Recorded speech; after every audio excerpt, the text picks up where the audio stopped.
Hello everyone, I hope you all are fine. So let's see, today we are doing the fourth question of the same exercise 2.3. ठीक है. So ये question काफी important है, factorise करना है इसमें.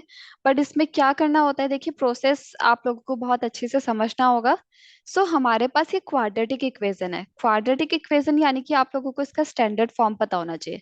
अभी स्टैंडर्ड फॉर्म क्या होता है, A X square plus B X plus C. अच्छा, एक्स की प्लेस पे वाई वगैरह भी आ सकता है, ठीक है. बट फॉर्मेट कुछ ऐसा ही होना चाहिए, लाइक पहले एक्स स्क्वायर आ रहा है, देन एक्स आ रहा है, देन कोई नंबर आ रहा है, कांस्टेंट टर्म. ठीक है, यानी कि कोई भी वेरिएबल नहीं है. वेरिएबल क्या होता है, ये जो एक्स है ये आपके वेरिएबल है. ठीक है, तो हमने कहा ये हमारे पास स्टैंडर्ड फॉर्म हो गया क्वाड्रेटिक इक्वेशन का.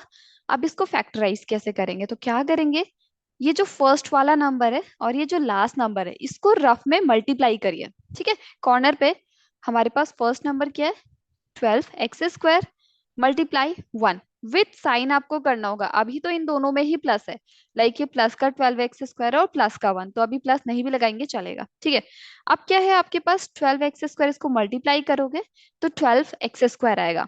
अब इसमें से जो नंबर है सिर्फ इसको आपको फैक्टराइज करना है, लाइक इसके फैक्टर्स ढूंढने हैं. ठीक है, अभी फैक्टर्स क्या है, लाइक कि 12 आपका कैसे कैसे आ सकता है. ठीक है, मैं लिख देती हूँ यहाँ पर पे, पहले फैक्टर्स लिख लेते हैं, ये सारा काम रफ में करेंगे आप लोग. ठीक है, तो फैक्टर्स क्या क्या होंगे, हमने कहा 12 कैसे कैसे आ सकता है. सबसे पहले तो आप 12 को 1 से मल्टीप्लाई कीजिए, चाहे कोई भी नंबर हो, आप 1 से मल्टीप्लाई करोगे तो आपके पास वो नंबर आएगा, तो पहला पेयरिंग यही करना. देन 12 और कैसे आ सकता है, मैंने कहा 4 into 3 भी तो 12 होता है, राइट. 4 into 3 होता है, और उसके अलावा 12 कैसे आ सकता है, 6 into 2. ठीक है, क्या इसके अलावा और कोई तरीका है जिससे 12 आएगा, नहीं, हमने कहा सिर्फ यही है, या तो 12 into 1 करे, 4 into 3 करे, या फिर 6 into 2. ठीक है, अब इनमें से आपको वो नंबर चूज करना है, ध्यान से सुनिएगा मेरी बात, इनमें से वो नंबर चूज करना है जिसे प्लस या माइनस करने पे ये 7x आए, यानी कि ये मिड वाला नंबर. ठीक है, बिकॉज होगा क्या, ये जो फर्स्ट वाला नंबर है 12 एक्स स्क्वायर, ये तो आपका ऐसे ही रहेगा, साथ में ये जो +1 है ये भी ऐसे ही रहेगा. जो भी चेंजेस आएंगे इस मिड वाले नंबर पे आएंगे, माइनस का 7x. तो हमने कहा इनमें से पेयरिंग करना स्टार्ट करते हैं. ठीक है, अगर मैं ये 12 और 1 को प्लस करूं तो क्या आएगा, 13, है ना. प्लस करूंगी तो 13 आएगा, माइनस करूंगी तो क्या आएगा, 11. बट दोनों से ही काम नहीं चलेगा, मेरे पास तो 7 नहीं आ रहा है. अब मैंने कहा अगर मैं बाय द वे 4 और 3 को माइनस करूं तो क्या आएगा, 1. नहीं चला काम, मुझे 1 थोड़ना चाहिए. बट 4 और 3 को अगर प्लस किया तो मेरे पास 7 आ रहा है. अब क्या चाहिए, इधर भी तो 7 चाहिए, है ना. यानी कि इतना तो समझ में आ गया, हमें जो नंबर्स की पेयरिंग लेनी है वो 4 और 3 वाली लेनी है. ठीक है, अब आप क्या करेंगे, इस 4 और 3 को, वेरिएबल तो साथ में आएगा ही. ठीक है, वेरिएबल आप जो भी होगा, अभी इस टाइम एक्स है तो एक्स लिखिए, वाई होगा तो वाई लिखिए. अब हमने कहा इनमें क्या साइन लगाए, अगर मैं बाय द वे प्लस लगाती हूँ तो मेरे पास प्लस का 7x आएगा. बट क्या मुझे प्लस का 7x चाहिए, नहीं, मुझे तो माइनस का चाहिए. तो हमने कहा एक काम करते हैं, माइनस लगा के देखते हैं. ठीक है, अब मैंने कहा यहाँ माइनस तो लगा दिया, बट इस केस में तो ये 1x हो जाएगा, है ना. तभी भी 7x तो नहीं आ रहा है. हमने कहा चलो दोनों साइड माइनस लगा देते हैं. अब क्या होगा, माइनस माइनस क्या हुआ, प्लस. माइनस माइनस अगर हमारे पास प्लस हो गया है और माइनस का 7x भी आ गया है, तो हमने कहा इससे काम चल गया, यानी कि माइनस का 4x और माइनस का 3x. ठीक है, यही पार्ट सबसे ज्यादा इंपॉर्टेंट है. ठीक है, हमें सेम साइन चाहिए, तो क्या किया, एक बार मैं प्रोसेस रिपीट कर देती हूँ. पहले हमने लास्ट और फर्स्ट वाले नंबर को मल्टीप्लाई किया. वेरिएबल से कुछ काम नहीं है, वेरिएबल हमने साइड पे बस लिखा हुआ है, जो नंबर है उसके फैक्टर्स ढूंढिए.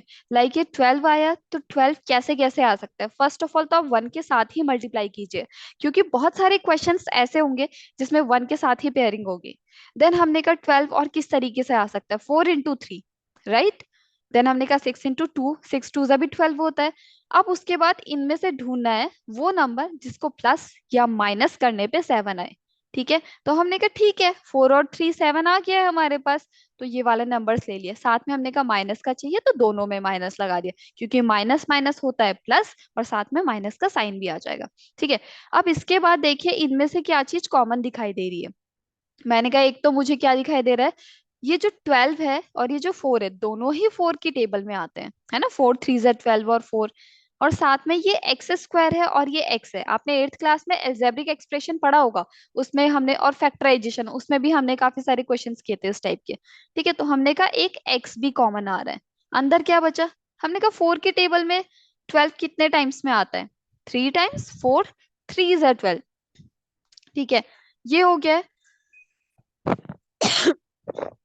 अब क्या करेंगे, हमने कहा ये तो एक्स स्क्वायर है बाहर, है ना, तो सिर्फ एक्स यहाँ पर पे बचा, क्योंकि एक्स स्क्वायर है, एक एक्स तो बाहर चला गया, सिर्फ एक ही एक्स यहाँ पर पे बचा। माइनस, अब हमने कहा ये 4 एक्स है, बाहर जो हमने कॉमन लिया है वो भी 4 एक्स है, तो सिर्फ 1 यहाँ पर बचा, है ना।